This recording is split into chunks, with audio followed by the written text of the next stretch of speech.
Дали животната средина и околината ќе биде чиста зависи од нас самите. Комуналниот инспектор при општина Штип Борче Везенков посочува дека граѓаните треба да водат грижа за местото во кое живеат. Спроведените обуки и предавањата изминатиот период даваат резултат, ама навиките на граѓаните тешко се менуваат, вели тој.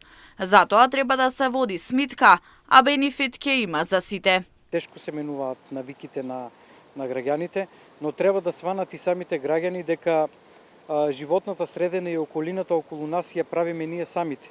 Значи не ја прави јавното комунално предпријатие, тоа е задолжено за собирање на комуналниот отпад, но ние самите мора да го селектираме отпадот и со тоа значи да имаме и бенефит како општина, а и бенефит како граѓани. Во меѓувреме посочува дека од наредниот период ќе започнат и генералка викенд акциите во Штип, каде се чистат критични точки од отпад со цел да се стави крај на дивите депонии и да се создадат чисти површини за живење.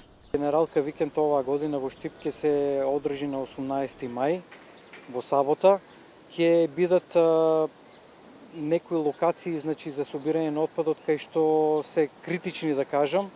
Откако ќе се исчисти тој тип на отпад, по некое време, значи, доколку не се контролира тоа место, може да се направи пак таа дива депонија, што значи мора да имаме и постојани контроли, луѓе на терен, едноставно да им се каже на луѓето, односно на граѓаните, дека отпадот не е место каде што можат секаде да го одлагаат. Доколку имат отпад, градежен отпад, шут, од своите домови, од реновирање, значи можат да го одлагаат на старата депонија Крстот, а другиот тип на отпад, односно комуналниот отпад, кој што се собира од страна на јавното комунално предпријатие ИСАР, се одлага на градската депонија. Везенков е дециден дека потребни се контроли за да не се создаваат нови депонии.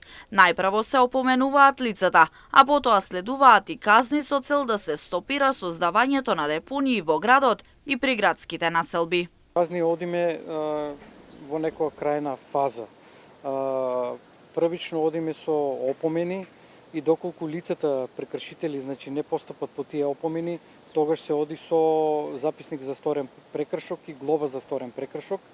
За физички лица глобите по закон за јавна чистота се движат од 40 евра до 200 евра во денарска противвредност, а додека казните се поголеми за правните лица од 1500 до 3000 евра во денарска противвредност, во зависност од прекршокот кој што го прават.